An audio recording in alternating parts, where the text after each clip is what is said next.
Over 26. This is The Bagger Podcast. This is the Brunch Club. Over 26. Welcome back to The mics are closed. Now, when you watch it, you'll understand. What up? My name is Chaxy, the mastermind, your main guy, the Lord Chaxy, the beautiful Mariah is around, the music master gang is around, episode 337. We are and it doesn't say we have a legend in the building. Ernest is in the building. What was all that you just said? Grammy.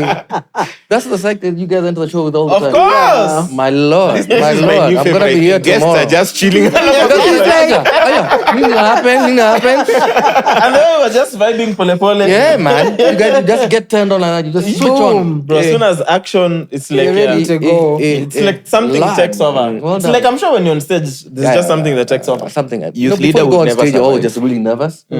At least for me. And but then when you get on stage, you're like you're saying, Yeah. you feel like a power. People Even call till it now, anointing. you get I nervous? was just about to ask Yeah. that. Yeah, of course. The minute you stop getting nervous about performing, then quit. It just means you don't care about it enough anymore. All the time or just specific audiences?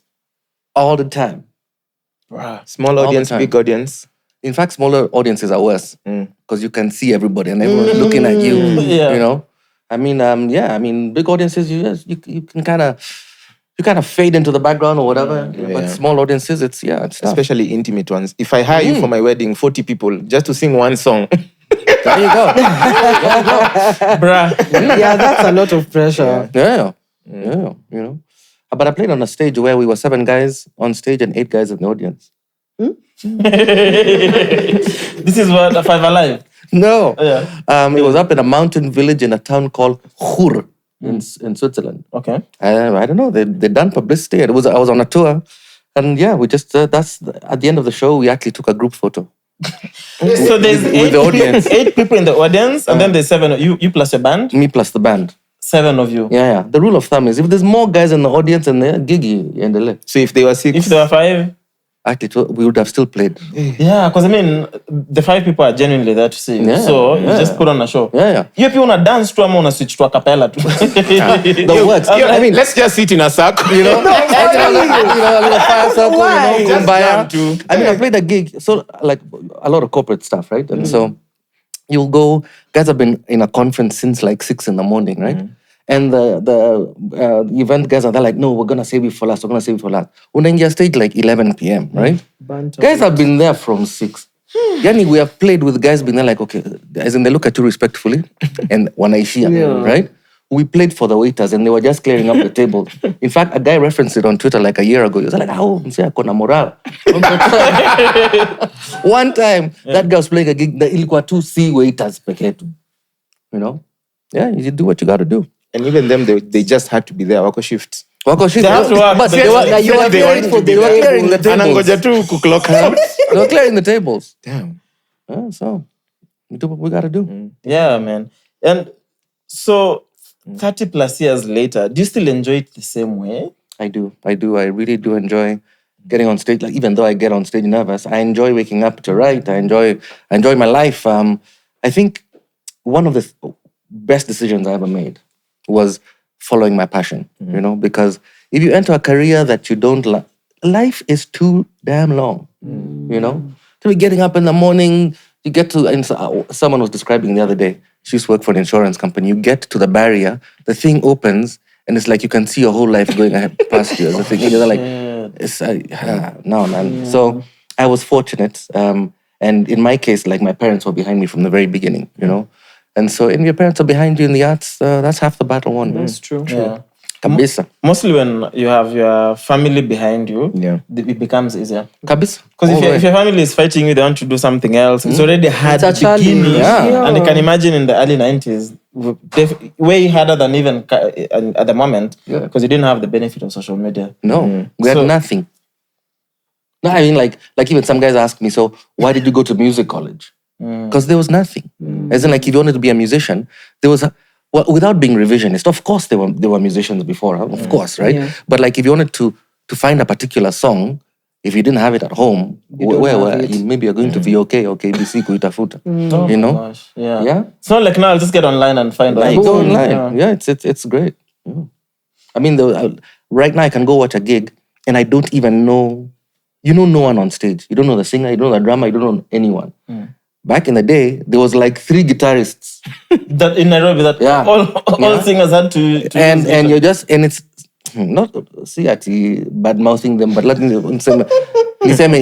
talk, as in like you'd be, for example, you're waiting for a guy 2 or 3 hours. He's late 2 or 3 hours for rehearsal. And then you're finally able to reach them. And they're like, come and pick me up from the gigs. Now umse anakuja pia na PA. Yeah? As in like, not personal assistant, as in public address system ni yake. Na amechelewa 3 hours. Amechelewa 3 hours. Unaenda kumpick from his house. Yeah? The guys are like, he's with the babies, they're like, hata sijamaliza job ngo. Please. Auntie, I'm telling you the truth, the whole truth, and nothing but the goddamn truth. Then, I remember one time, one of our cast members were doing a musical, said to the guy, Nani bwana, seen you be on time for rehearsal. The guy, and I quote, was like, kama talanta yako ni kufika on time, talanta yangu ni kucheza guitar. Live. What? Live. Like, no regrets. Kuna kiburi, lakini kiburi kona madharau. You guy. Damn. Yeah, so we've come from far. Damn, bro. But at least you still look young and healthy. Nah, But for real. you're not all wrinkled up from all the stress and pressure. Okay. What if I was? What would you have said? I mean, I'm just saying. bro, Fought the good fight. I mean, like, I see why. You won some battles, but some battles won you. Yeah, because that can be a lot. Can also be demoralizing. Oh, very much. Did you ever get your lick back with any of them? My what back? Did you ever like get some sort of revenge? Oh, Like when now what they was the have phrase you used? get your lick back. My God, you young people. No, that's grammar. Young. Your lick back. Yeah. I've never heard it.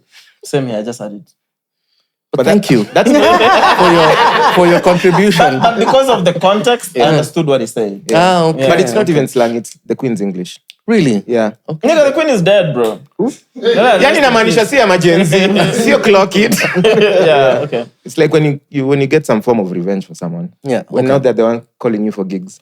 Well, I guess, I mean, but he continues to play, and he's a wonderful guitarist. And Till now. Till now. And the PA is still in the house. The PA system. There you go. You know. Oh, God. Yeah.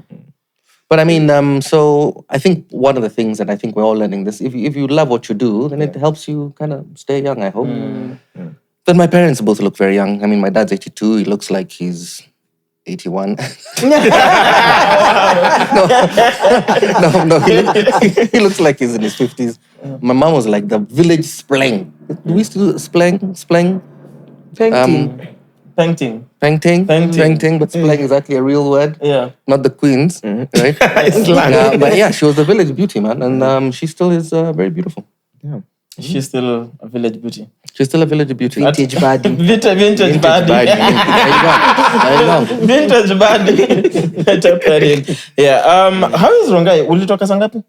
It's not that bad when you're coming this way. Oh.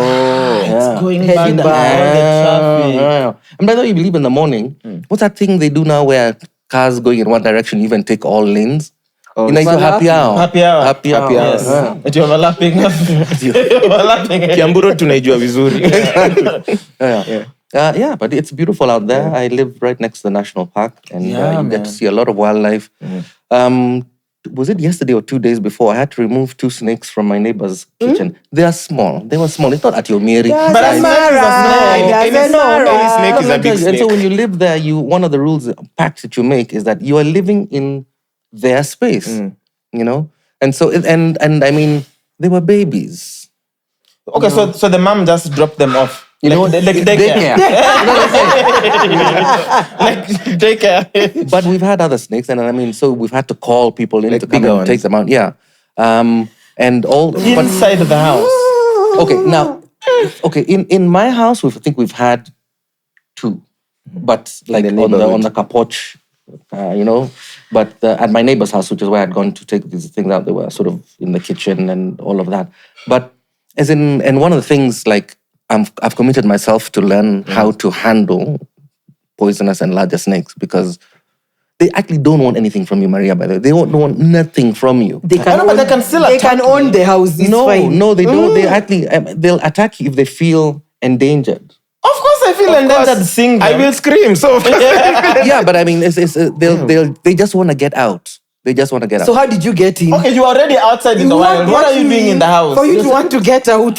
Maybe it's coming for water, it's coming for food, I don't know. So I mean, in this case, because they were small. How about the bread? river that is just next door to your house? But like it was a tiny one. No. there's no tiny snake. So your neighbor just walked into the kitchen and there was snakes there.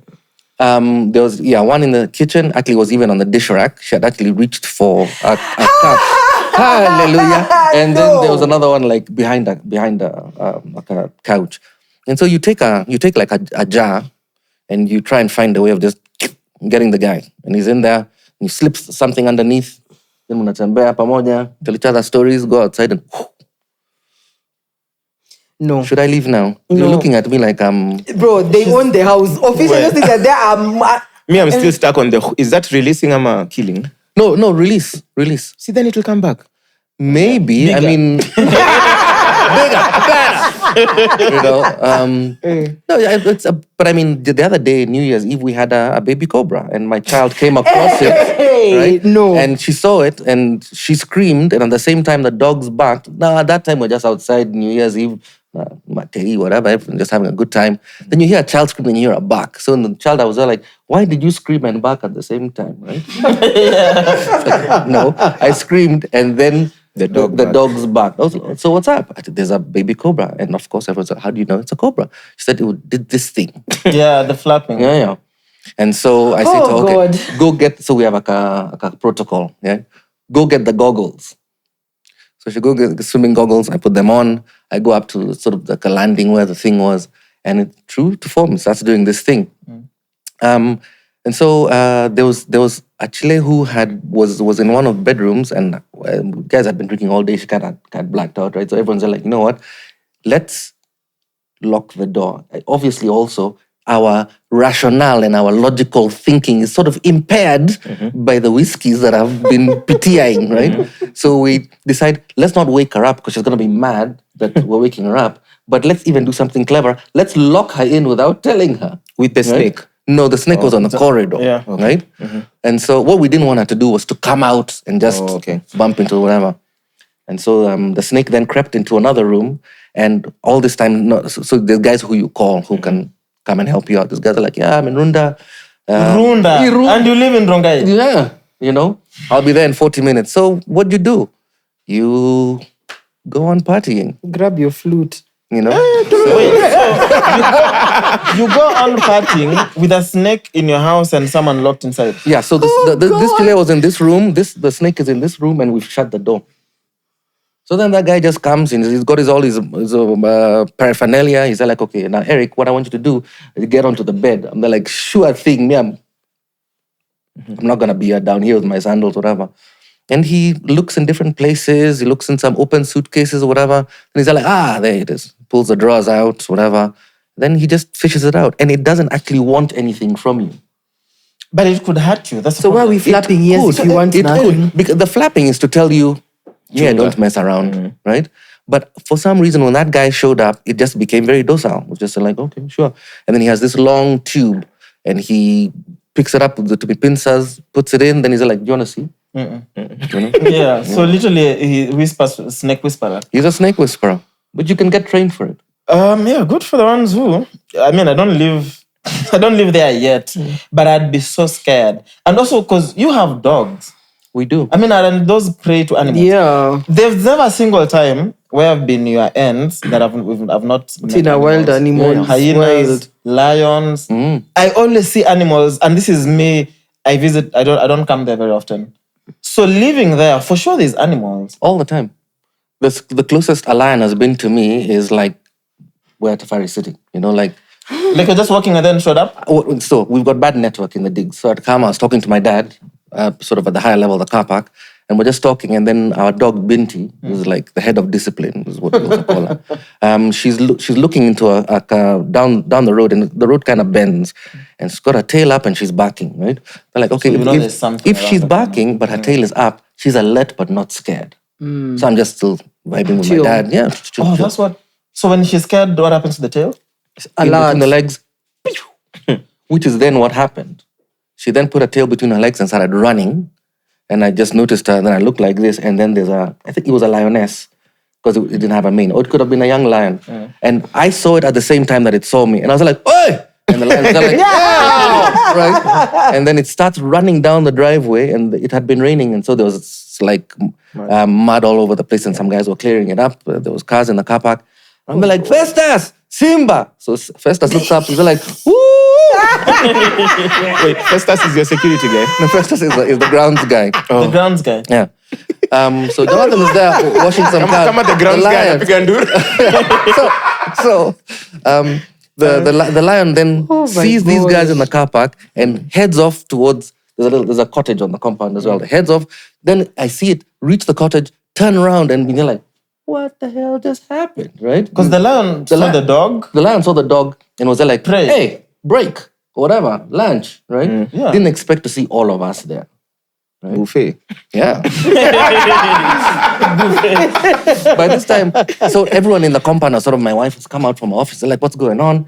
And then this guy, one of the other grounds guys, his name is Korean. He looks at Festus. He's like, "Festus, ulipoona Simba, ulisema nini?"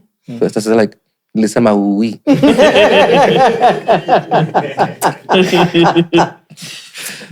Yeah, but that's our life. But also, there's the story of your dog. Is it called Chapo and the leopard? Yes. The dog used to be called Chapati. Yeah. So, You've done half the leopard's work. you know what I'm saying? Food. Yeah. So, I have an uncle, actually, he passed away, and he's like, "Why do people give names, like drinking names? Like, for example, like in Central, we've got a lot of alcoholism, right? So you call someone Wajohi, right? Which is of the beer, or Kenyua, which is taste, you're just setting the person up. But anyway, so this dog called Chapati, which is Smocha. brown and white. I was lying on the couch just watching something, and then my wife runs out of the bedroom, and everyone's like, something's going on. So what had happened was she'd heard some whimpering, looked out of the window, and seen the dog with its head inside the mouth of a leopard. Broad daylight. She had the energy to come down the Broad stairs and daylight. fainted. So Shiba, because she's a ninja like that, looks out of the window and starts shouting at the leopard. She's like, "Put her down! Like the leopard Put her speaks down!" English. And then, but the leopard looked at her, was like, "Oh, okay, boss, let me bounce." And the leopard put the dog down and left. So even So leopards Shiba are runs afraid out of of the women. house. We're like, "What's going on?" The dog had a hole in its clavicle, right? You could see all the way down, right? So we rushed her to the vet and she survived, but we had to change the name. yeah, for sure. Minji.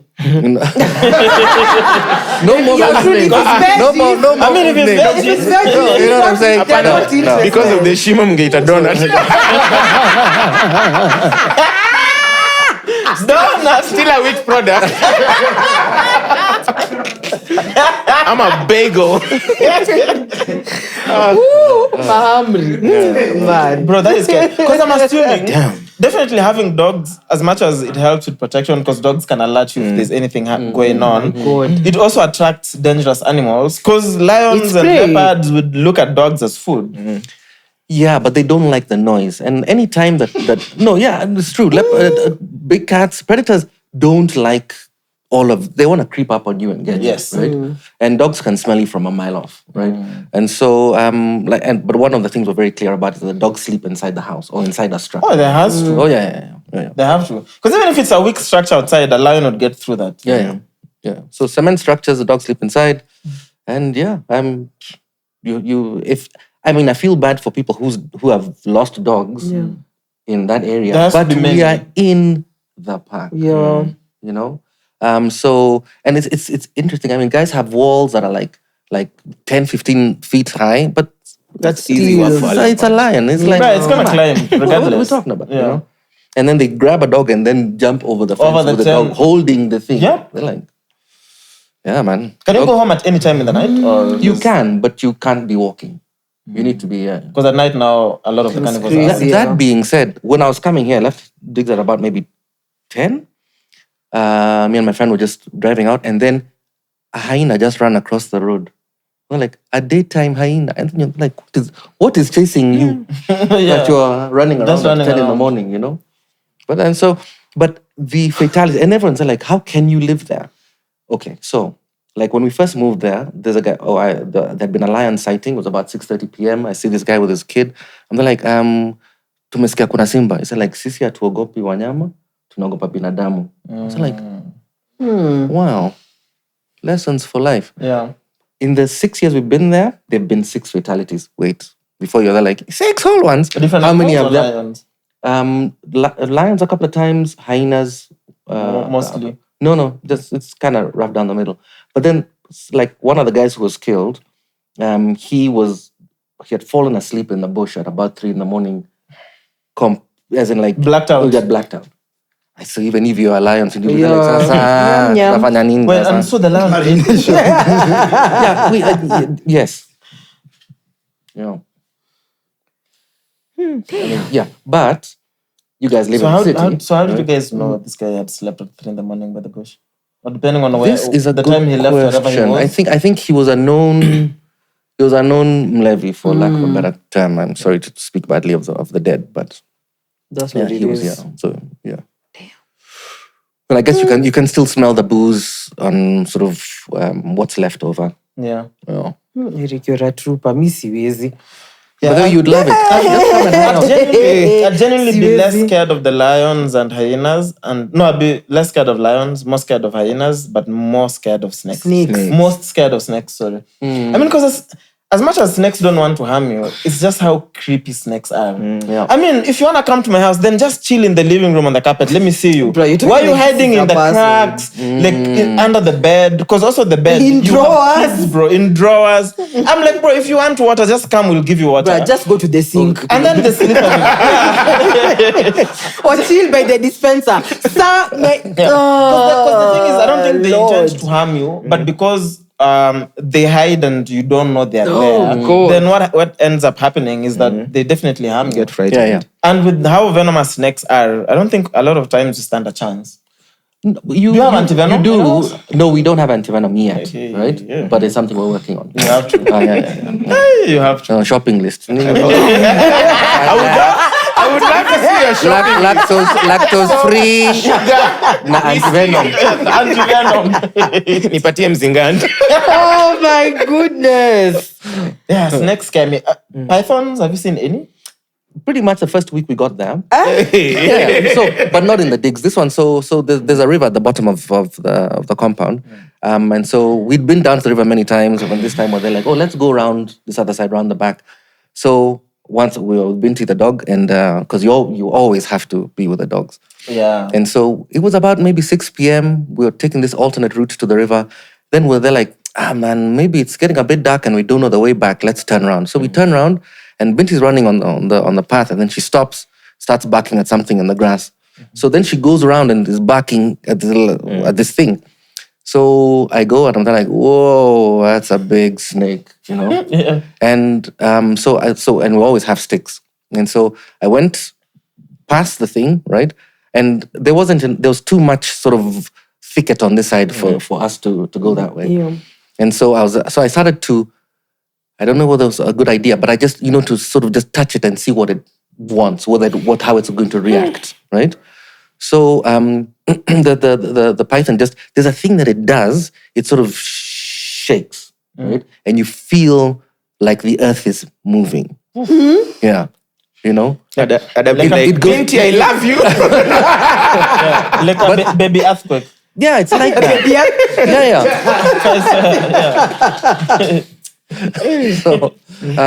So I was on that side with the dog, and my 2 kids are on this side, and I'm there like, guys, you have to walk past, and it doesn't look like the snake wants anything from us. So they're both like, okay, as we pass, can we scream? And they're like, sure, So they can just let it out. let it out. Yeah, so yeah. And it doesn't want anything from you. Yeah, but Binti and the other dogs, for sure the python would want. Yeah. The dogs especially. But Easy. Binti had Or even the babies. But so was it fed? Because I mean, if you didn't move or It was do full. much, that was definitely a full python. possibly, Yeah. but also maybe it didn't want us. Yeah, because even you are food the python. Or maybe the Yeah. thing that it ate is the one that was shaking. Bado hajadedi. Ndani ya python. Because me definitely had have frozen. It fainted. At you're telling me go around the python, I turn into a Sheeran. Think of When getting- your legs.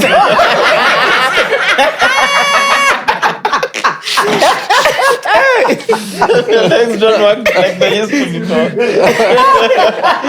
What do you mean that you go around? That must be No, noise. actually, I'm getting sticks to. Oh, And Eric is not saying that you go around the python. I can't. But I'm assuming by now at least you're definitely less scared. Were you scared earlier on or no?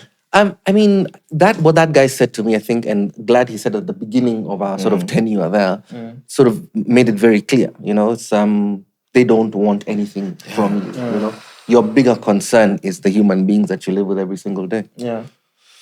On top of that, so then another day, another lion had been sighted, and so you start sending out warnings. Oh, there's a lion in the garden, and someone says, "Oh, you've got a lion in your garden? How lucky!" They're like, "Okay, that's how we're meant to see this thing. It's fortune to see. Great, Get bring it next on, year. bring it on." Because I think actually the last time I was there, I saw a lion for Kunye. Literally, we were just driving into Masai Lodge for the gig, and there was just a lion chilling on the opposite side, just laying down. What is the road like? Have they fixed it now? I'm assuming with the rains. No, so there's one part that's sort of from the junction of Magadi Road to the barrier. That's tarmac, and then from the barrier for the next 2 kilometers, it's Maram. But we take care of it. Okay. Bruh, I love, like, it looks nice. I love the green and everything. The animals is just where I drew the line. Me too. You know? I mean, you're less safe in Kilimani. For sure. Yeah. Good morning that where from you grew up? Kili. That is where I grew up. What was Kilimani like when you were growing up? Like in the 90s? Well, thank you 80s very or- much. It was the 80s, yes. 70s? Like 73, 75. I was born in 73. You said it looks young and well taken care of. You've turned into Kevin Hart. Well, black don't crack. We're all going to look the same. Yeah. You know, so, We hope. yeah, we're going to do fine. Kilimani was wonderful. What do I say? Is in like there was a mathris that came from town that had an amba, like Nachukua 46 from Tao. Then the 46 goes from Kawangware to Huruma, right? And it was safe. You could walk home at 10 p.m., 11 p.m. It was fine. And we saw Yaya before there was a Yaya. There was kiosks was there. it bushy or? No. You guys, That's like the 70s and 100s. My 80s. It's not the nigga. 1980s. Okay. I'm a kiosk and that kind of thing. Yeah. You go and get your bicycle repaired by Noah. You go and buy your provisions without antivenom, you know? Let me tell you, Kitambo, because all the images I'd see as a kid from back in the days were always black and white. So I used to think as a kid that Kitambo things existed in black and white, and color came in later. I swear, and I remember asking my dad, like, okay, so when did guys get color? Because all the pictures I saw as a kid from like all the days were all in black and And I was white. the dumb So I kid. assumed- Yeah. It's You just one of win. those things. You win. Yeah. So maybe you're the right person to ask. So where does Kilimani start and end? And where does Kilelesho start and end? There's even Baliakate there in between. Yeah, then there's Baliakate. Yeah. Then there's Lavi somehow. Because there's places I think it's Kilimani and then I'm told it's Lavington. I'm like, bro, what do you mean this is But no, Lavington? it's also who's naming it. I mean, like if you live next to Braeburn there on Gitanga, right? People still call that Lavington. It's not. It's Kawangware. Get over it. You know what I'm saying? And that's fine, you know? Yeah. So I think Kilimani sort of begins right after Hurlingham, sort of Rose Avenue. That and then all the way to, I guess, Elgeyo Marakwet before the hill goes down. Yeah. And then Kile will probably start from Othaya Road. And sort of inwards that way. Kasuku Center all the way down there. Yeah. Was Heavenly Queen's Kilimani there at the time? The legendary. What is that? You don't know what Heavenly Queen's Kilimani is? No. You've never seen these small billboards where it's just a picture of a lady with a big bunda and a phone number? Massage spa. Massage That's spa. why it's massage spa. I'm Okay. like, okay. So my it has kid- to be a lady with a big bum and just a phone number. Yeah. The My M is kid silent. asked me, she's now 16, she must have been like 11. She's like, why are they advertising massages with the woman and not like The service. the hands? Yeah. They're like, well, I know. That's what you said. You'll find out at some point. Yeah. Was that a common thing in Kilimani at the time? Or? Definitely not. Definitely not. I mean, It's a new age Kilimani thing. becoming like this red light district is a new thing. It's a new thing. I mean, there was hookers on Koinange Street, and it's only 15 years ago that you started seeing them outside the DOD Hurlingham. Okay. It's a recent thing. Even nowadays And in Westlands, Instagram. everywhere. Yeah. Nowadays they're online. And Instagram. Kuna wa Instagram, lakini but the old school ones have insisted they have to be by the roadside. Whether it's raining, come rain, come shine, they just have to be there.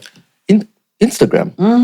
Yeah, you didn't know. What am I doing on my Instagram? I mean, They're so easy to That's spot. the easiest way to do the business now online. Just go and type small girl, big God. God's favorite girl. Yeah. And such. Yeah. Well, you didn't know? No. Si mziki tu iko Spotify. Hii sasa ndio tunaitanga Bundafy. Jito. Bundafy is nice for an app. Yeah. Bundafy. Let's start it. Yeah, let's start a Bundafy. Yeah. Yeah. But so where does everything begin for you? Because you spoke about your parents really supporting you.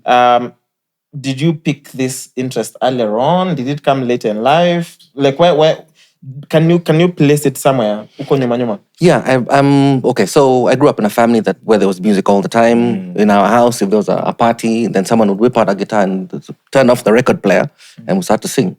One of my fondest memories is one of my aunts getting married, and guys had just started to get saved in Kenya, like around that time.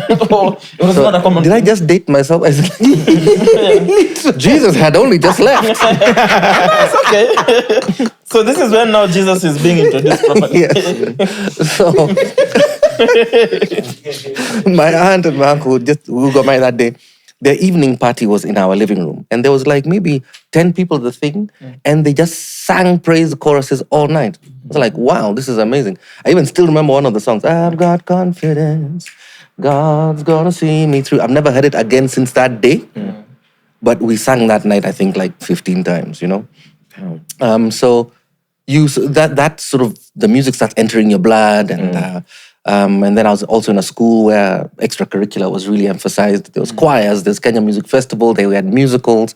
And but for me, when I knew that this was a thing, I was 17 years old, auditioning in front of the primary school, because if you wanted to sing at the prize day concert, you had to audition in front of the primary school. Now, the primary school kids are brutal. These guys, they'll murder you. If you make a single mistake, they're just gonna rip you to shreds. They're too honest. Yeah.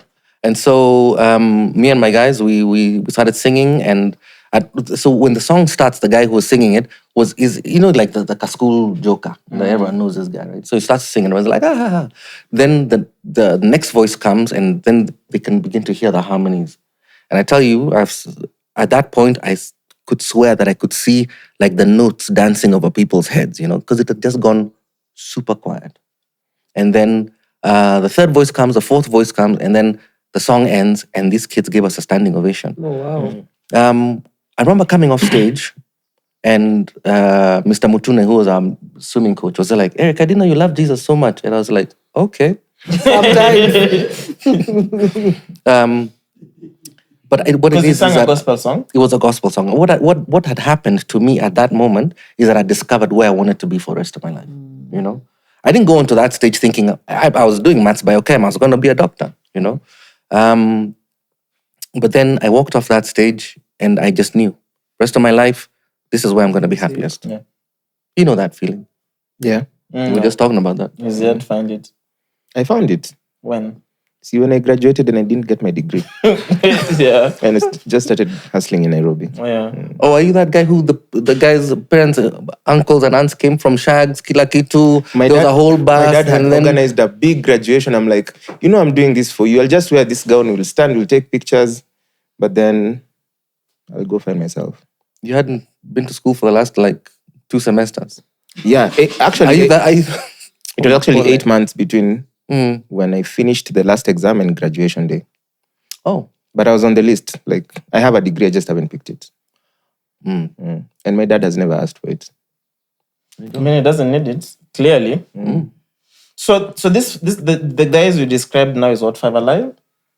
No, Five Alive was after school. These are guys that I was in high school with. Oh, just random guys. And Random you guys would guys, jam yeah. together in school? I guess you could. No, it wasn't jamming. It was we were just getting ready for the Prize Day concert, and we sang in the musicals. We sang in the choir. So we just decided to give it a try. Okay. Yeah, Five Alive was right after high school, and it was guys that I met randomly in different situations. Yeah. And which was a gospel a cappella group? Five Alive was a gospel a cappella group, at least when we started. So a cappella groups, where did they go, bro? Like the market Elisha, man. People, I don't see a cappella people groups got money for instruments. People bought guitars. How now they can- much to store? and computers that allow them to make music. Well, I mean, right now, I don't know. I mean, when we started, that was sort of that music was around, you know. Me and the guy who was the leader of the group, a guy called Victor Say, we both loved Ladysmith Black Mambazo. This is a group from South Africa, and we'd also loved this group from the US called Take Six, and so that was sort of the music that was around, you know. And Victor was an amazing pianist and could, because of that, could arrange voices really well, and so we were. I mean, without sort of kujisifu, as in like we were good because Victor was as good as he was, you know.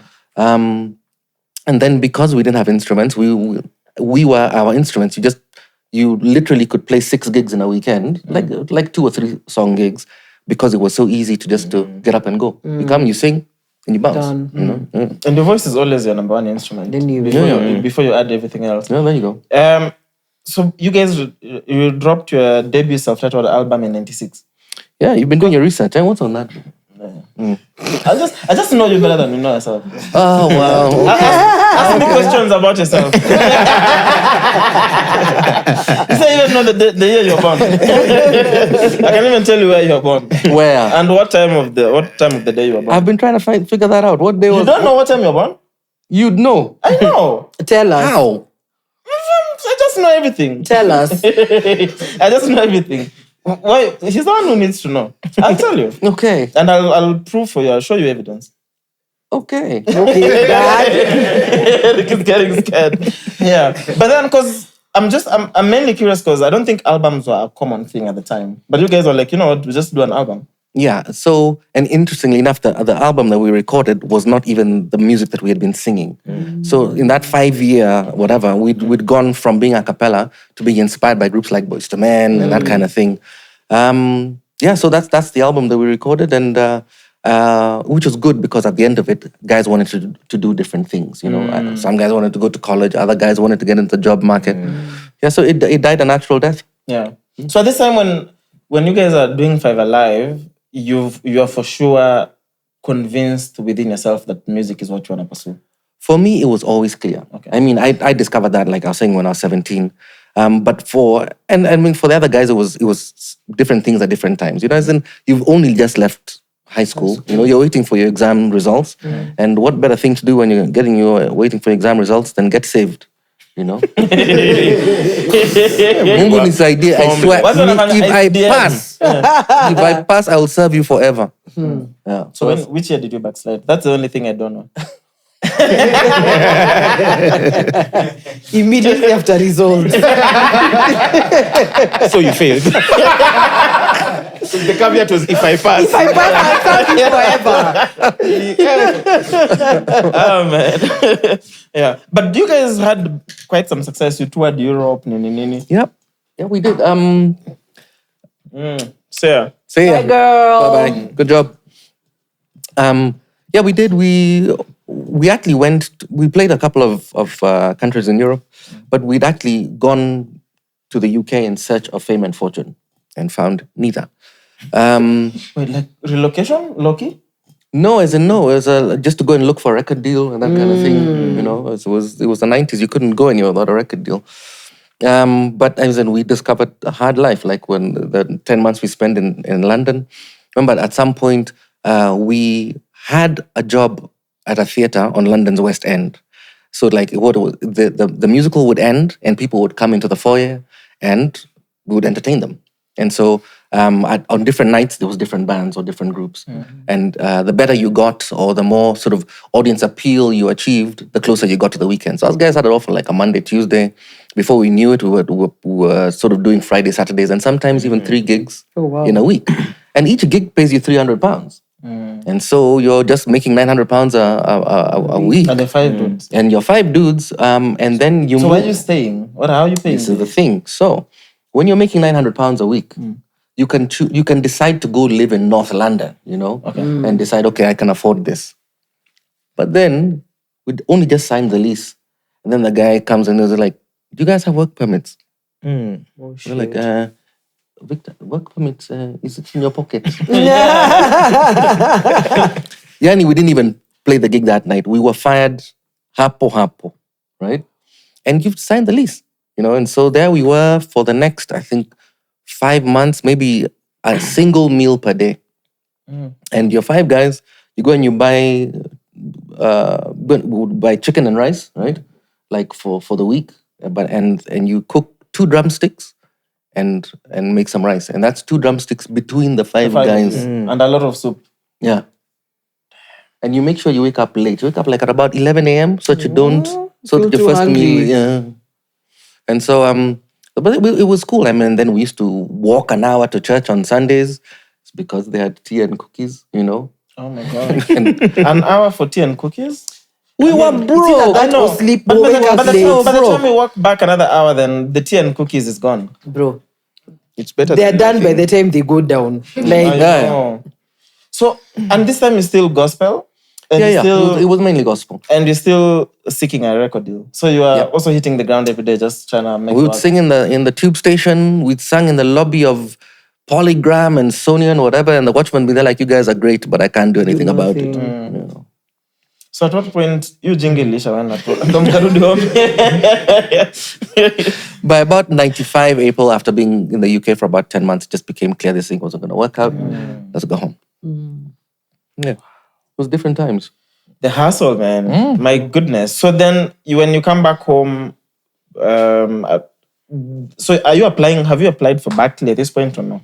I applied for Berklee when I got back. I bumped into a guy who was in our church circles and he was like, hey, I'm heading off to the US.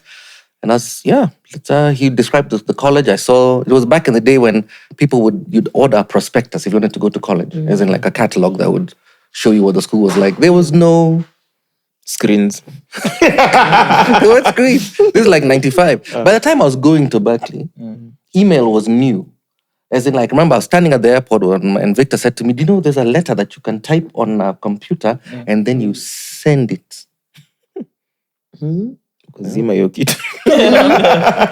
How? Email was back. As in, like, if you wanted to send an email, if you wanted to use a computer at Berklee in 97, there was a room that had like 20 computers and you'd go put your ID and ID zimepangala hivi tu. Yeah? Because no one had a laptop. What? Laptop for? Yeah. Where? You know? And will the emails arrive instantly or they take days? you pray it gets there.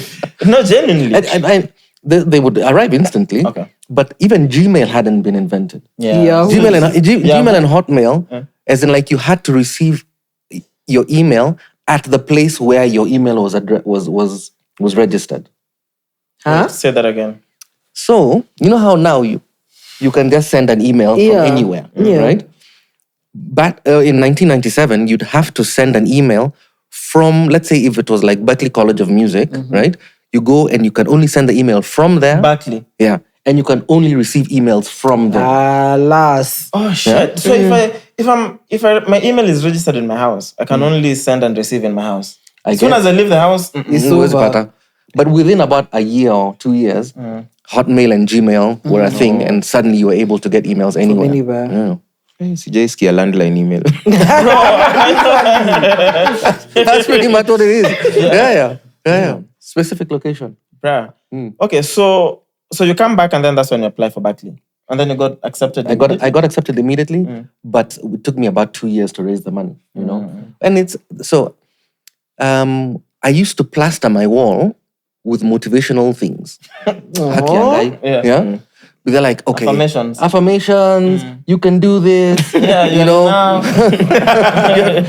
But if you're trying to raise tens of thousands of dollars from here to go to college there, there's nothing else to do but to believe. True. You know? You know. And so, and like I was even things that I was telling myself that I shouldn't do, you know. I'm not gonna go into those, but they were on the wall as well, you know.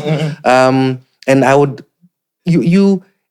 you actually create this buzz of positivity towards you when it's just your single focus. Kabisa, for sure, you know. Then even your parents begin to believe in it. They're like, mtoto anataka kusoma, you know. And you know, let's help him out, you know. So I got accepted. I played a concert at a place called Jazz Cafe, which was in Yaya Center. Made like $1,000 of pocket money. From one concert? Yeah. In the 90s? Oh, wow. Yeah. Kwani ulikuna moonwalk?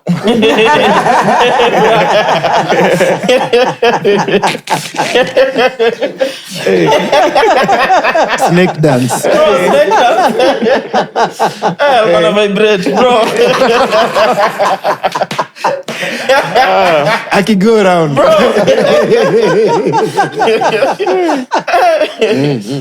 And it then showed up in Boston. It was beginning of spring, and it was like 50 degrees. You know, like 50 degrees Fahrenheit is like it's the coldest that as Kenyans we ever face. You know that those mornings in July, and guys are just running around in shorts and vests. You know?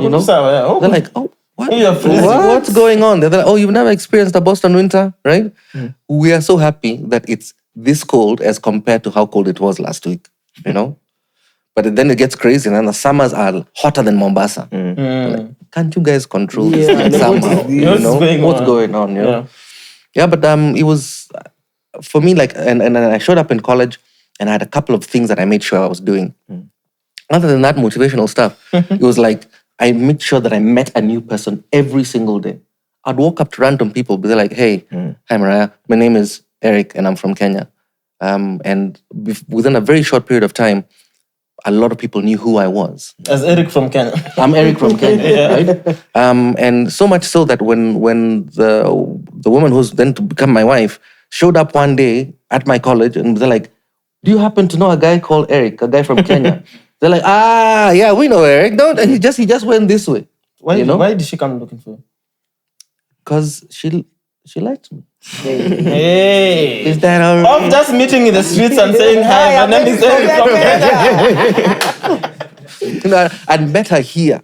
Okay. I'd met her here. Wow. Sort of maybe like a year before I left for college. And she ended up coming to Boston on her own strength to go to college at a place called Wellesley.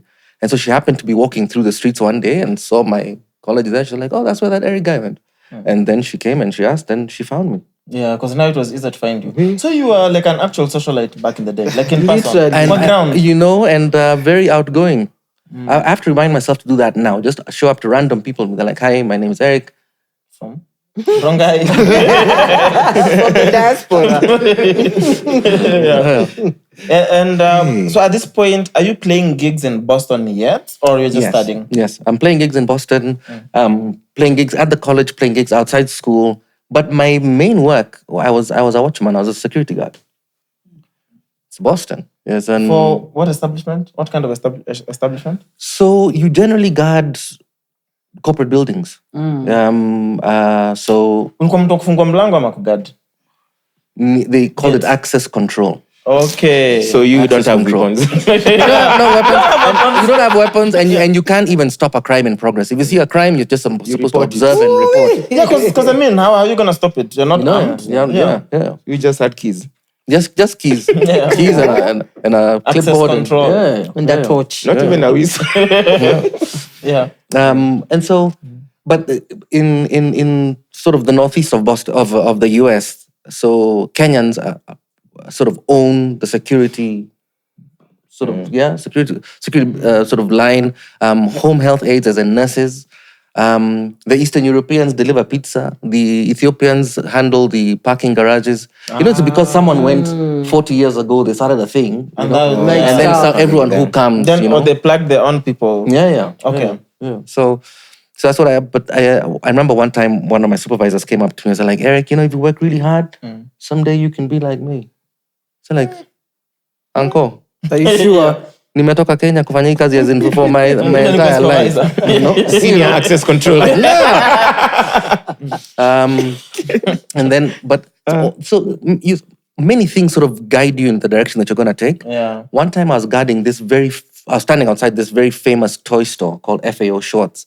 And this lady came to talk to me, asking for directions. And she's like, excuse me, do you know where I was like, you're not American. Where are you from? I said, I'm from England. I said, oh, okay, great. When did you get here? I said, today. I said, oh, and when are you leaving? Tonight. What have you come to do? I came to buy toys for my child. Oh, hey, flex. Sorry. In person. Umetoka London. Just to buy toys in person. To come and buy. So the Concorde, remember the Concorde? Yes, Yes. fastest one. Yeah, 3 hours from the UK to the US and back. I said to myself, Eric, you're never going to buy toys at FAO Shorts being Aochi. Yeah. So that was one of the moments I was just like, okay, let me make this music thing pay, Yeah, so there was several occasions like that when I was sort of getting these confirmations from the universe, this focus, do the thing, put out a CD, start to sell it, Remember when with the first album, I would write to Kenyans sort of broad, mass emails, whatever, and it was like the CD is $15 and $2 for shipping and handling. Shipping and handling was me, right? Oh wow. You're doing your own logistics. Yeah. So you go to the post office, you've got your orders for 10 CDs, and guys have paid, and you send that stuff off, and help you pay your school fees. As in, like, you just decide this thing has to work. Yeah. And you ended up studying 2 degrees? I did. Music production engineering as one and songwriting as another. Yeah. So at this time, are you back and forth? Do you come back home or you're just there the whole time? I made a point of coming home at least once and in my head, I was like, I need to go home once a year because it's very possible to get forgotten. Right? Got you. So I remember, 98, the bomb goes off at the American Embassy. And at that time, I was a counselor at my church's summer day camp. So like during the summer, these kids have nowhere to go. They're like, okay, the churches are like, we're going to take them for the day, keep them off the streets.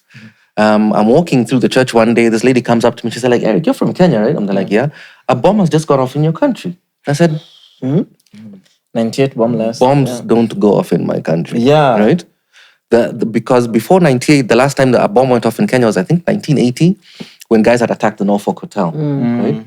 And so I was like, Fulgona, there no bombs in Kenya. She said, like, It just happened. it just happened. So I went, I checked, and then, so we then got, the song that we now call Daima used to be called Kenya Only at the time in English, as in the song was in English. Yeah. And so journalists started using it, just like voluntarily. It just became the song that people had turned to for comfort. And so I got asked to come and play a gig. I think it was the next year commemorating. Was it the next year? Commemorating the bomb blast. So we were all there, a bunch of different musicians. And then the Kenyatta family said to me, hey, look, it's been 20 years since Mzee passed away. It was actually 20 years in 98, but they couldn't do a commemoration because of the bomb blast. Can you come next? We're going to be doing it in 2 weeks' time. I was like, I can't. I've got a job waiting for me back in the US. I said, what do you need? Of course. They're like, what do I need? Money. Fly me back. They're like, sure thing. Right? Of course. Only. Yeah. So could even send a jet. Now, that's the only thing I asked for, because for me, the goal was to come home as often as possible. There was a Kasama there, I came home 3 times. Those are the way you're talking to guys. I was like, so last week when I was in Kenya, then you're like, last week when you were in Kenya. These are guys that are like, because in America you can get lost, Yeah. If you fall out of status, you don't go to school or whatever, guys can't even attend their parents' funerals because of just, if you go, hakuna kurudi, right? And here you're telling guys that I went home 3 times last year, So I tried to come home as often as I could. Yeah. What was going on musically here when you'd come back? So This is late 90s, early 2000s. yeah, so Hearthstone had come and taken Kenya by shock and storm. Hearthstone decimated everybody, as in like absolutely it's like, whew, it was, you go play a gig where Hearthstone is playing. I remember one time, Yeah. I think it was Kisima Awards. I was standing in the wing somewhere. And the audience is like, Hearthstone in the yard. Whoa, put up your hands and you scream. And the whole place is just, ah! Ladies and gentlemen, please welcome to stage now, 5 Alive. Hey. We are After dead. Hearthstone, We are dead. after Hearthstone, mnaenda kuimba hallelujah. A cappella. Aye, it was tough days, man. So what had happened after that? So Kalamashaka had come. And who was talking about this just the other day? When Pinyi. when Kalamashaka started to play, guys were there like, what's this rap in Swa? Yeah. Abbas. I think Abbas was telling Recently, there us was like, about I just saw a post about it. And everyone's they're like, man, no, Sheng, Swa, hip hop, Forget. Aziambatani. But I think so. Kalamashaka then joined with Ted Josiah and made this wonderful thing. So that's kind of what was going on. Yeah. Did you at any point maybe think about staying back in the States and just pursuing music from there? Never. So from very early, I knew that I wanted to be part of where Kenya was going, and like I've said, and I no gripes, no blame for anyone. When you make that decision to stay in America, America is very consuming, right? You can go and on a normal Monday night, there's Monday night football, there's this and that and the other, and you can just get. America doesn't even look outside itself. Yes. That's true. You know? They have American football left. They call themselves world champions. There you go. It's true. And so it's like you can really, and then the trap that people fall into, you go to America and you sign up for a bank account. Before you know it, someone's saying to you, hey Maria, you are eligible for $20,000 worth of credit. Here's a Visa card, just sign. Spend it. You know? Do whatever. Then so you make the application and they're like, sorry, we'll give you 10. But it's still $10,000, right? Who are we? Swiping, nataka this, I want what? Your first bill comes, You're it's like, like what? $600. Like, hey, $600 natoa wapi? So now you decide, okay, instead of working security 2 days a week, I'm gonna do it 5 days a week. Yeah. Then you start missing classes. And then before you know it, you've fallen out of status. Before you know it, you can't maybe even leave your state. Trapped in the you know? system, They yeah. trap you in the system. And you never actually finish paying your credit card debt because just after you've just nearly paid that, maybe 8 of that 10 Gs, una swipe ingine, unaendelea. Yeah. So I knew that I wanted to come back, be part of the thing. In fact, with Shiba, my wife, one of the things that we agreed on that made us decide, okay, maybe you can work, was that she also too wanted to come back to Kenya. And Yeah. then now it became easier. Because so say early 2000s, when the political shift is beginning to happen, I think now Mwass has decided is not going to vie again. Yeah. And everyone is sort of positioning themselves. Because I'm thinking a song like Unbuggable, it just became relevant, but I don't think that's what Akinamaji intended the song for. So they just recorded a song. They're saying something like Daima, you just recorded the song and then it took a life on its Blast. own, and events that happened later sort of made it, this song that always sort of blows up during certain times. Because even 2007, again, the song, because of post-election violence, again, the song blows up again. Politically, at this point, were you paying a lot of attention? Like, did you care that much? I did. I cared very, very much. So us guys who are born in the 70s lived through the end of the Kenyatta era. Then we saw what was happening with Moi. As in, and then also, like in the school that I was at, for example, it was a very politically charged atmosphere. Yeah. Several of my classmates their fathers were detained, right?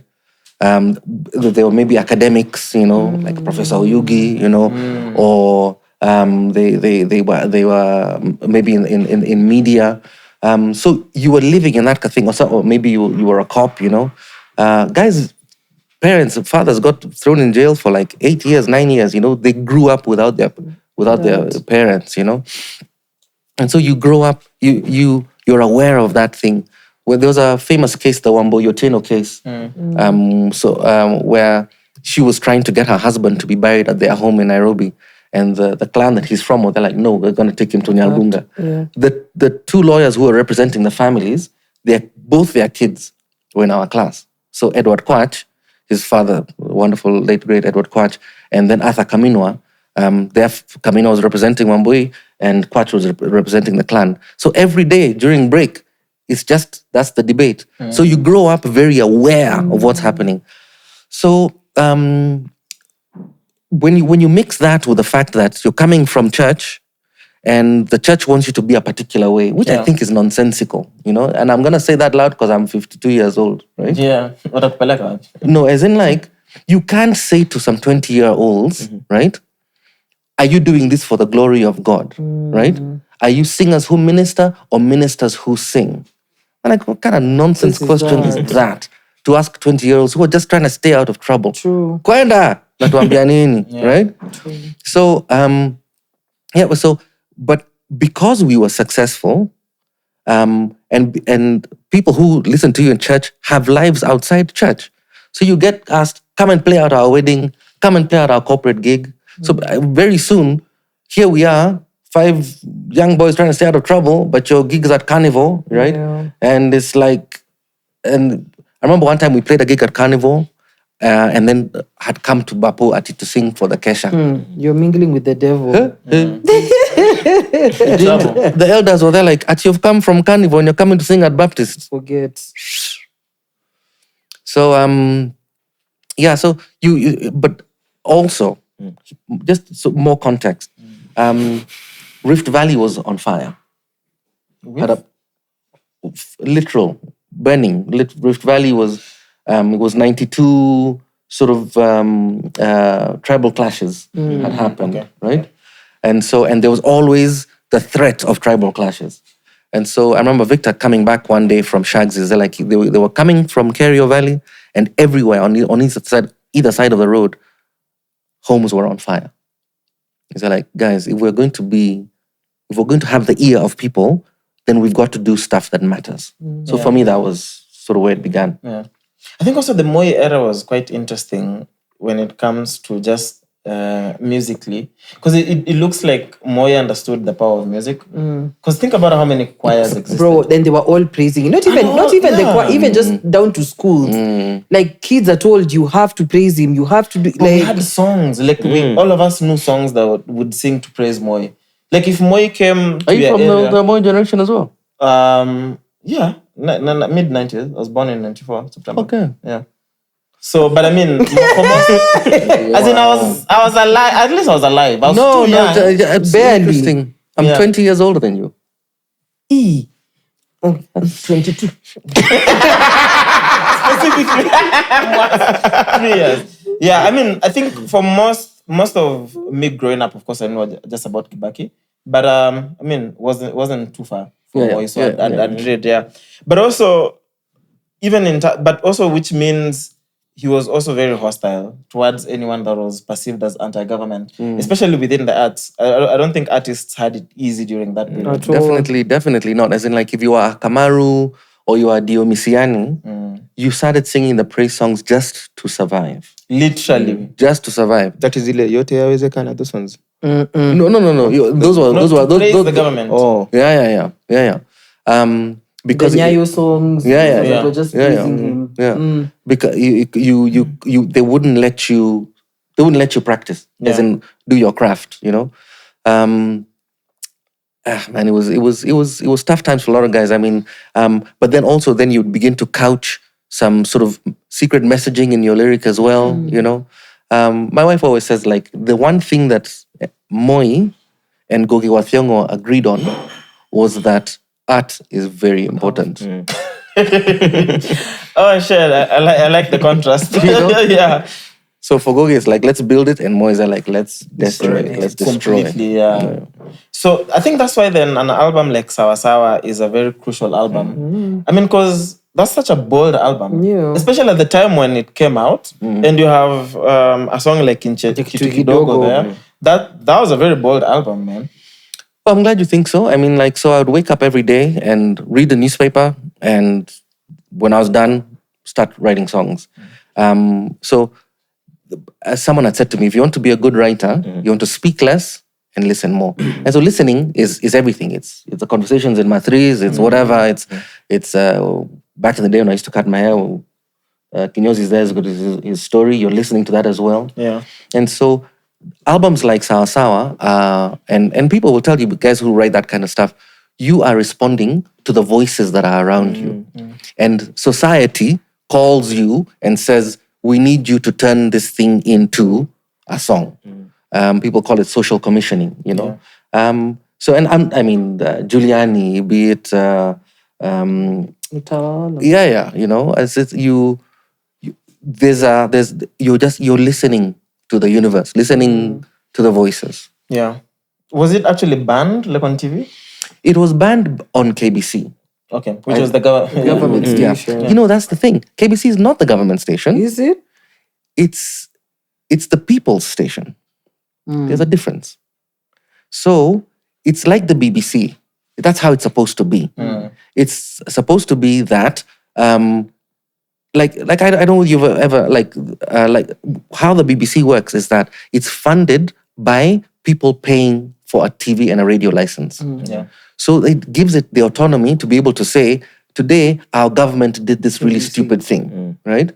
But KBC is being paid for by government, and so they can fund their you know. So whoever pays the bills gets to Exactly. put their has a agenda. say. But I mean, like, someone we need to save KBC. You know, it is a repository of wonderful things and can be this huge pot of great thinking. Was there like a specific maybe story that inspired in Cheque Kidogo? Like a specific moment? There are several.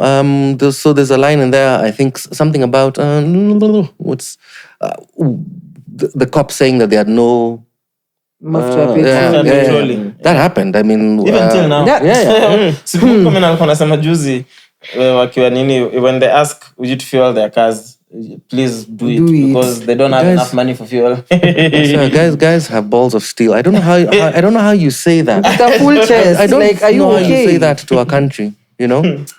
Just the other day, someone said to me that even private universities are owed money by the government because government sends people to go and do their courses there, and it's like, ostensibly the government's going to pay, and you've got private colleges that are owed billions of shillings because Gava hasn't paid. Yeah. Yeah, even as simple as taxes. You owe the government, they come after you. They owe you. They tell you offset it. When you make profit, offset it. Imagine. I don't know what we're doing. Yeah. Anyway, so I'm beginning to feel. So for a while, I have not engaged, sort of politically, because when the whole Uhuruto nonsense began, Yeah.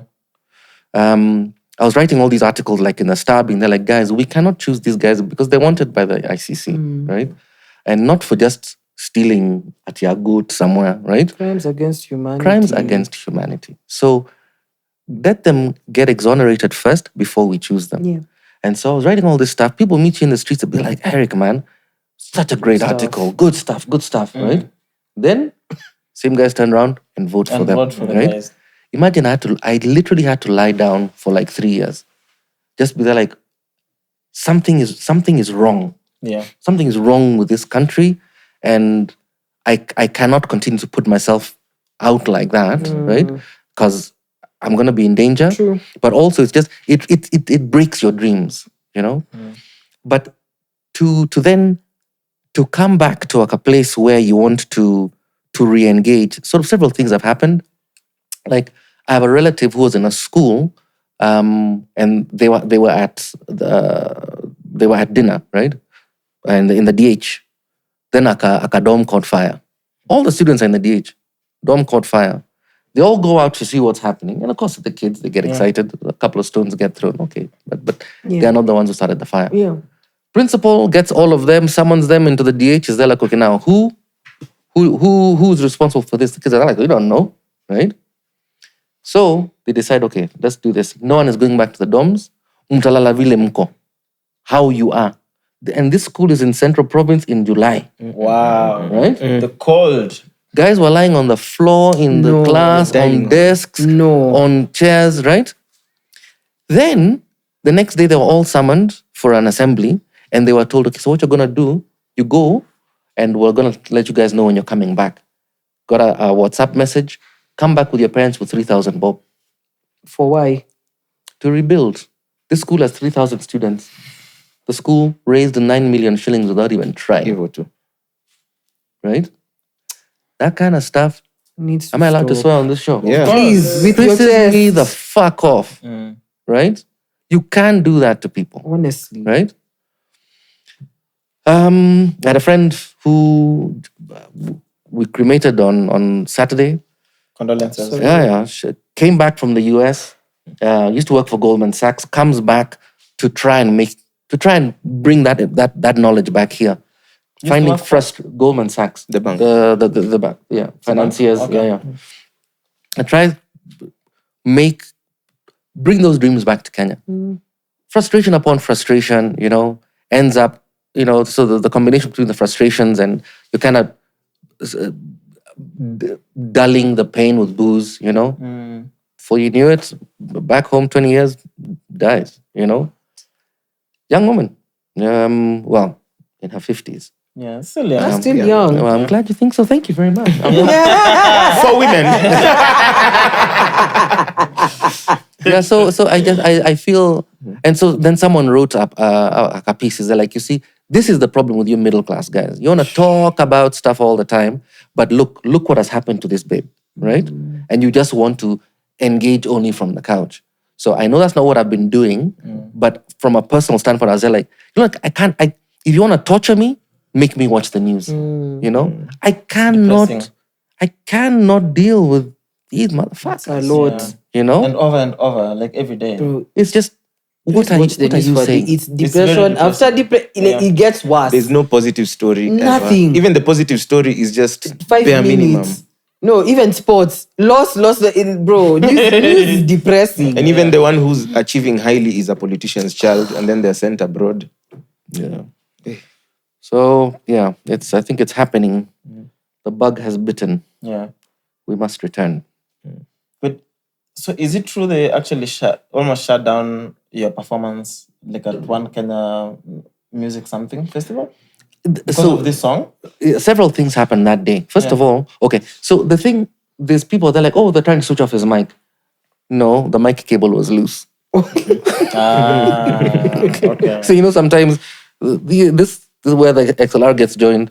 So, but then so I was having to hold it a particular way. But what did happen was that whereas we were performing, someone from the side of the stage who was a member of the Presidential Music Commission was calling me off the stage because Saitoti, who was then the vice president, and here I'm singing the song about corruption in the government that he's number 2 in, right? And so everyone was panicking. I'm being called, and they're like, I'm not. But no, this is like I'm working. He's the one who needs to listen to this message, firsthand. Yeah. But also just irritation that who stops a performance in the And middle? what are you so scared of? So, but also when they're calling you to perform, and Did they they know these guys know? are coming, they don't know the songs you have. Inchi was like new. It was like maybe 2 weeks out. Okay. They hadn't broken it but down. then so I was singing, and then we're being called, and you can hear there's a bit of chaos in the audience. People started to sing the chorus, and then I was there with a bunch of dancers. The choreographer, his name was Brayo, or is Brayo, and I could hear him say to the dancers, dance hard, right? And that thing gave me psych. I was like, okay, so because at that point you're there like, I am actually in danger, right? But Brayo is there like, let's do this thing, right? So, we got off stage. Some guys who looked like plainclothes cops were there like, who is ERIC WAINAINA? Right? Came and asked us. My bro was like, it's me, right? So they went off to talk to him. At that moment, there was a journalist called Jamhuri Mwavyombo who used to work for Associated Press. She came and she interviewed me in Kiswahili Sanifu. Yeah. At that point, I didn't even know what the word for bribe was. Is it like, we say kitu kidogo, but rushwa or fisadi, I was like, I had no idea, right? And so so she's feeding me the words and with understanding, tutaedi, tusijali, right? So we do that interview. By the time we get home, BBC is calling, right? And then New York Times called. And then by the time I got back to college in Boston, the Boston Globe was reaching out. So this is how interesting sort of things then just come together. I had been asking my school for a full scholarship for the longest time. They're like, Eric, if we didn't give you a full scholarship coming in, we're not going to give you one now. And so, but I'm knocking at the guy's door, and I'm still in touch with him. Like, Damien, I need more money. He's like, Eric, it's not going to happen. So now the Boston Globe writes article, Damien calls me, right?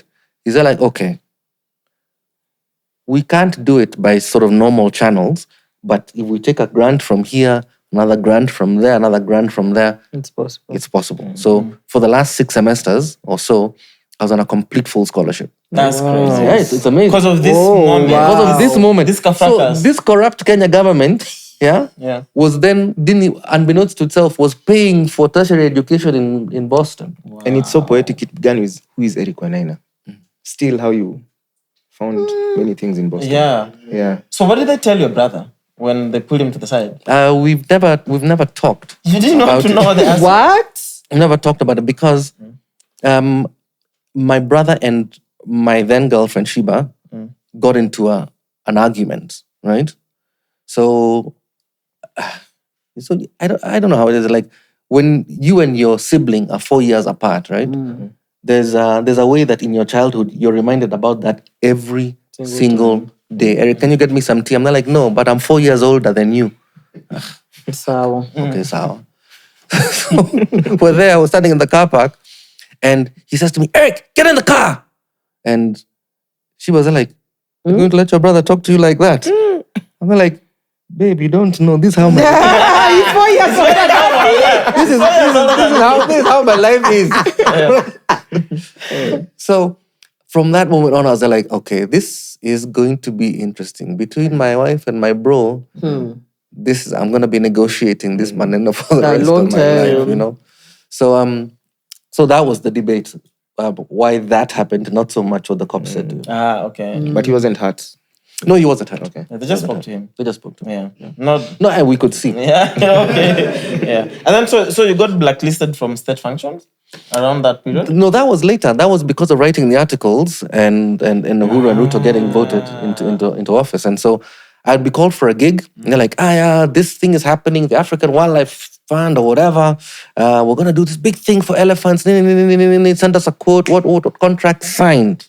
On the day of the gig, Ati protocol has called to find out who's playing. And then As usual. Yeah. you just get a call. You say, I'm sorry, man, it's not gonna happen. It can happen. Yeah. So it affects your. I mean, this is what I do for a living, you know. So it affects your bottom line. Yeah. Was it after 2007 when guys wanted Daima Kenya to be made a national anthem? Yeah, there's like a whole debate. I You see that? Yeah. I don't think that needs to happen. I think people can. A national anthem is a national anthem, and then there's songs that people love. Yeah. Yeah. So it's cool. I mean, the national anthem. Have you heard Pokomo sing the national anthem? No. You know, it's a Pokomo melody. Is it? Yeah. Is it? I didn't know that. Yeah. So Pokomos are there from the coast, and I once heard someone sing the anthem in the way that it's supposed to be sung. I was like, man, this is some beautiful shit. Do I know any Pokomo? Do you guys know any Pokomo? Now I want to hear. Now I want to hear what that sounds like. It was quite something. It's a beautiful song. So let's keep that, and then we'll have other songs that we love, that we keep on adopting and adapting. You know what I mean? Like during the Gen Z protests, who knew Anguka Now was going to become a song of protest? Yeah, it's great. It's fantastic. It's fantastic. You know? Yeah, it's And that's great. what happens with music all the time. Yeah. But also, it shows you the power and the impact that that one song has, that people resonate with it so deeply that they feel it would actually represent an entire nation when it comes to matters that pertain the people. Yeah. Like that's how close people, that's how close they are to that song and the message in the Because song. I remember 2007 when PV like was coming to, I don't want to say a close, but at least it was getting less and less. I remember that song used to play literally after every 5 minutes. Wow. I can't, and it's every station. Yeah. Now you understand. I feel there's an element of peace that it has. Like there's a way it calms people. I can't explain it, but it grounds you to remind you that, bro, regardless of anything, you're a Kenyan. It's not worth it. Relax. I agree with that, and I'm thankful for it. But you know, when you do a song like that, people are always like, write another one like that, or write another Inchi Kitu Kidogo, and they're like, but I already wrote the thing, right? But also, it then gets frustrating when people are in one way they're agreeing with you, then go and make all these ridiculous political choices. Yeah. You know, Like it doesn't make any sense. yeah, just They take the entertainment, alafu the message. yeah, you know. So Yeah. It's literally one of those songs that, especially people who are adults during that period, like for us, like around 2007, one of those songs you can sing both versions, English and Swahili, word for word, because of just how many times it used to play. And it's just soothing. Like it's just the reminder, because it's so relevant. Like in 2007, the guys who were young then, I'm sure a lot of them don't know this is a song that was done in 2001. A lot of people thought this was just actually the first version came out in '97. Imagine. Because it was still relevant, tribal, like it was so relevant, and it shows you just how much progress politically we haven't made as a country. If in '97 you are complaining about tribal politics, and bado in 2007 guys are killing each other for the exact same thing, bro. Regression is real. I can only imagine how frustrated Kenyans were. Baka, you want a protest song to be your national anthem. Yep. Can you imagine how it is? Like your national anthem should be positive in a way. It should be, I love Kenya. No, Kenya is nice. It We starts with, are oh God. together. That's how you know we are tired. Oh God, what are you tired? Can you imagine it? Someone changing your birthday song to a death song. Naisi is home. Let's make that one. Hey. Oh my goodness. Yeah. So this Grammy still an objective for you? Definitely is, but it's not an objective in itself. As in, like, if I get it, great.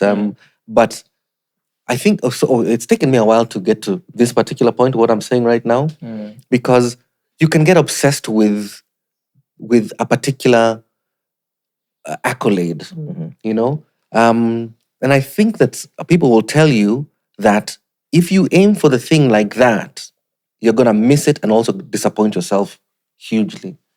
Rick Rubin, I don't know, you know, the hip hop producer, whatever, he's just there like, you never want to write for the audience. You don't write for yourself. So similarly, you never want to write for the awards, you know. You'll get stuck with something that you don't like, and then, you know. And also, the flip side is you never want to write a hit song that you don't like.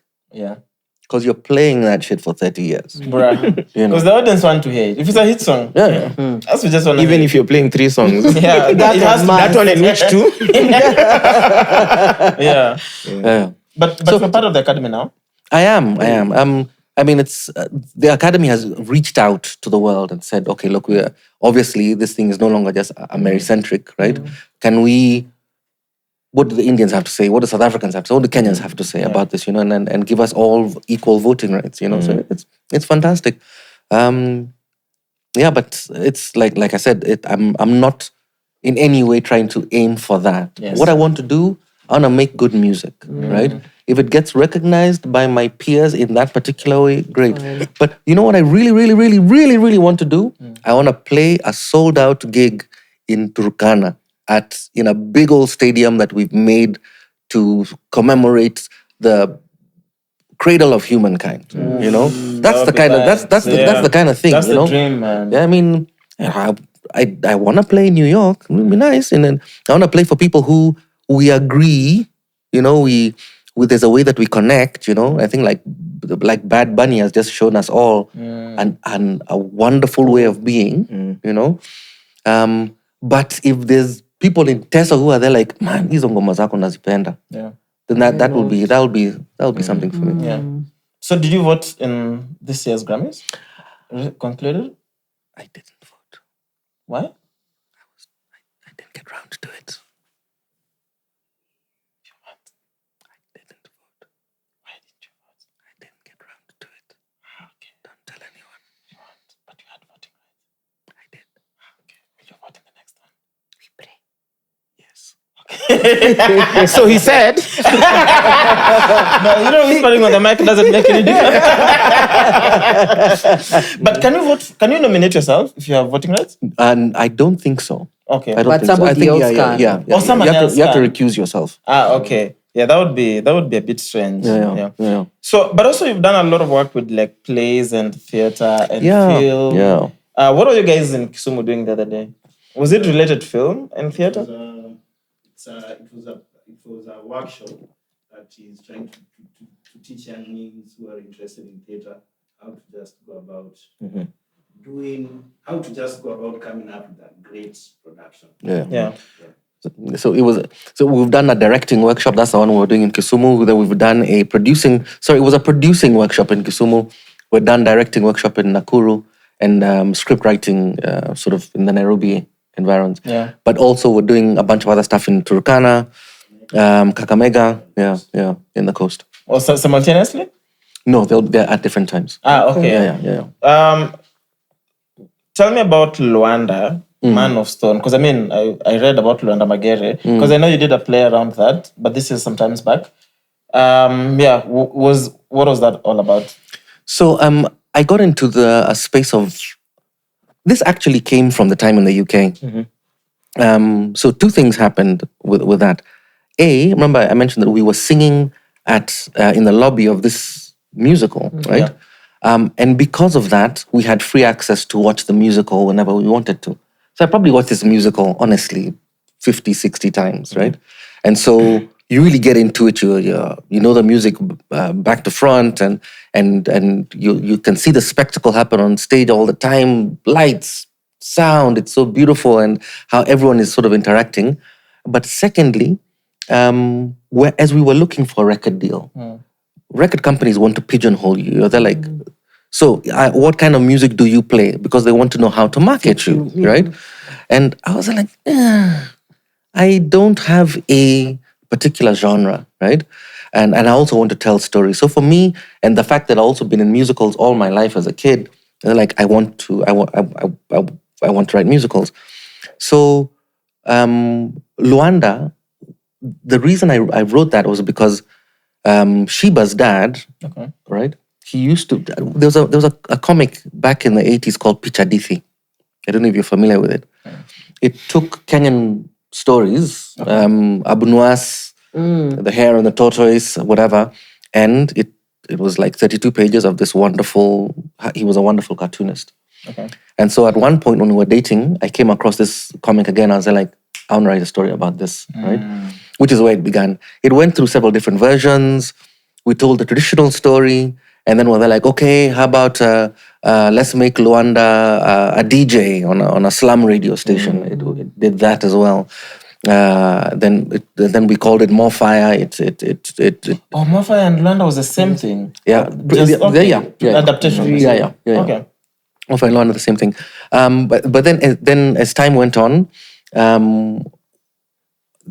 sort of seeing how much work how much I enjoyed musical theater, and how available it was as a creative sort of expression output, and also it does well in the market.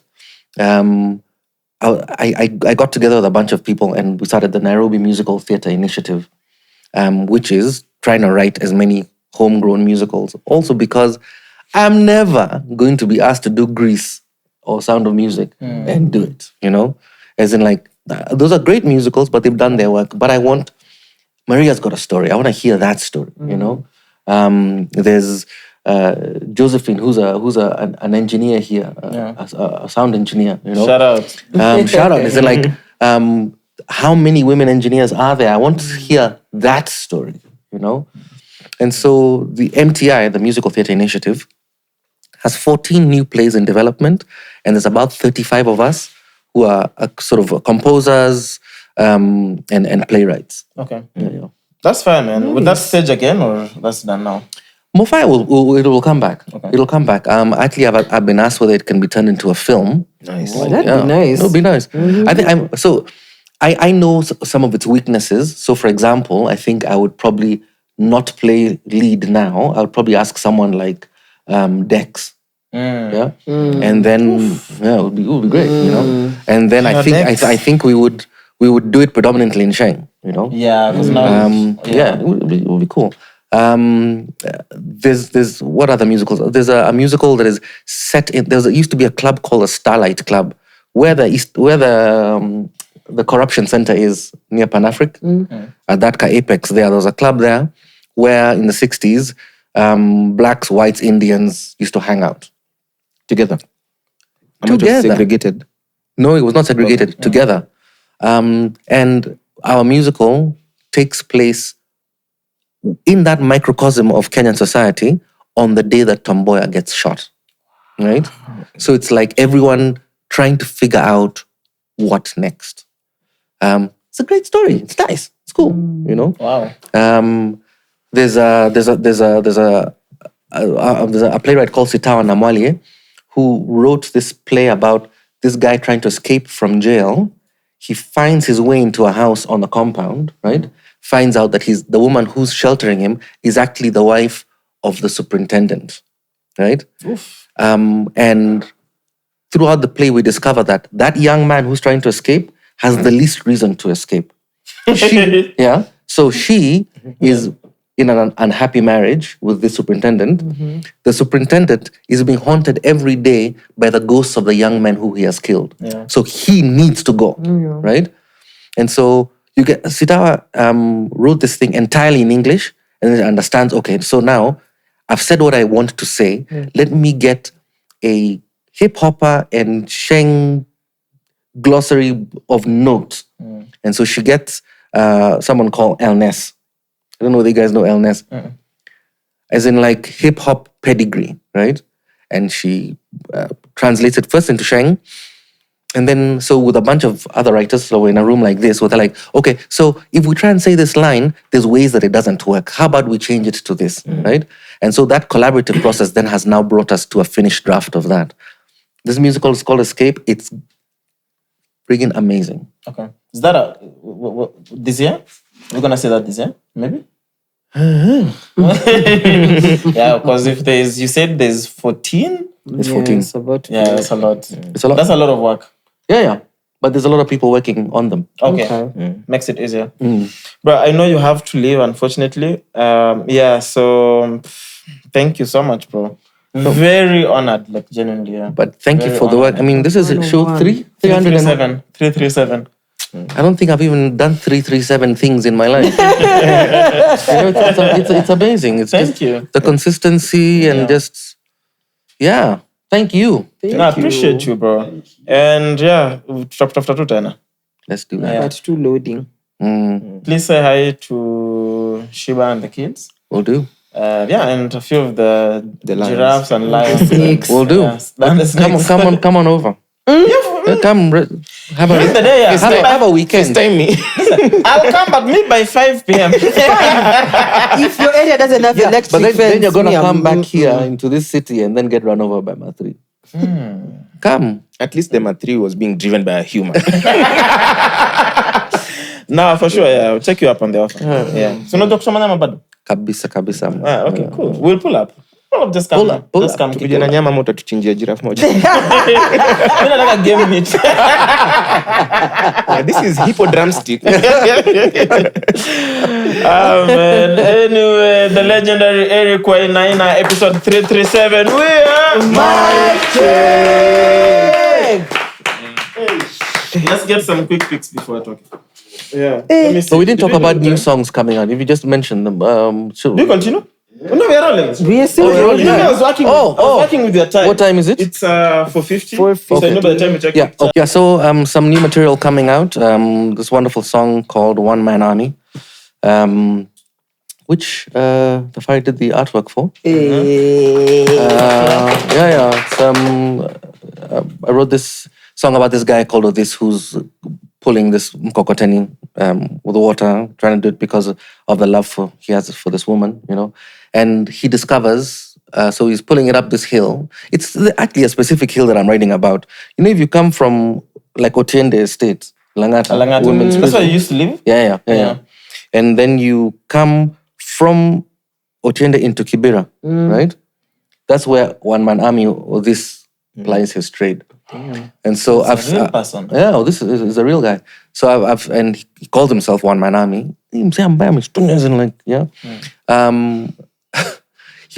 I saw him one time. He was going up the hill, and he got stuck because it's Pulling a mkokoteni full of water. So guys stopped doing what they were doing to help him. Nice. Continue. So the moral of that song is even a one-man army needs all the help that he can get. That's true. So that song's coming out. Check it out. There's another song called Kegosho, which is a song about. I actually wrote it for an uncle of mine who died. So it pretty much says if I could live my life, I'd like to live it like you. If I could sing one song, I'd like to sing it like your songs. You know. So I'm actually working on a body of work working title is The Album, The Concert, The Tour, The Documentary. And it takes some of the old stuff and how we play it in concert and a bunch of new material, puts them on the same record. And it's a 48-month long process for me. And so, so that's what's new. Check it out. One Man Army is going to be coming up pretty soon. Any dates in mind? Yeah. So they stay in your mind. But 48 months, that sounds intense, but sounds very engaging and very interesting. Yeah. Yeah, that's a whole process. Yeah. It's going to be fun. Have you started working on that already? Yes, I have. Okay. I have. Okay. Yeah. So these are projects for To go. 20, What are we now? 26. Yeah, so 2028. 29, 30 is when that one gets done. What a teaser. I know. In every leap year. Yeah, damn. That's fire, man. All right, cool. Appreciate you. All the best. And, Thank you. see you soon, brother. See you soon. Appreciate it, man. Nice one.